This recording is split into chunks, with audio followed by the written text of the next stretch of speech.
этим проектом занимались несколько лет. То есть сперва готовилось технико-экономическое обоснование. Несколько раз специалисты приезжали, профильные эксперты Европейского Союза в этом направлении. Наш АПО-канал, работники АПО-канала, СУ-канала и работники Приморья выезжали в соседнюю страну для того, чтобы изучить их опыт внедрения таких проектов. И мы еще раз повторяем, что концессия это не продажа, а все-таки долгосрочная аренда. И согласно технико-экономическому обоснованию, действительно инвестор должен был инвестировать необходимые средства и с определенного периода времени выйти, конечно, на точку безубыточности и зарабатывать деньги.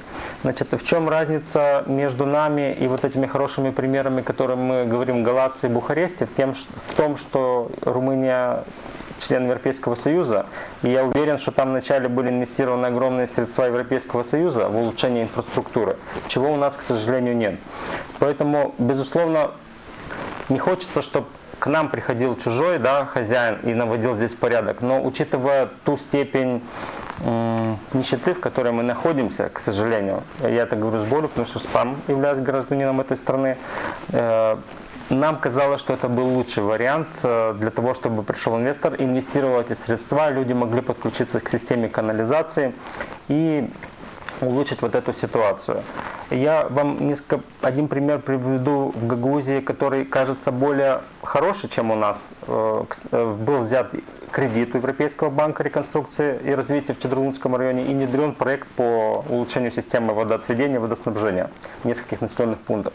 Так вот, мы сейчас сталкиваемся с проблемой, что люди не могут возвращать этот кредит, потому что тарифы становятся настолько высокими, кредит был взят в евро, что люди начинают отказываться от этой услуги. Поэтому наше было мнение, что без концессии в то время нельзя было разрешить этот вопрос, да потому что даже кредитные, долгосрочные кредиты, взятые в иностранной валюте, учитывая нашу нестабильность экономики, сложно будет возвращать.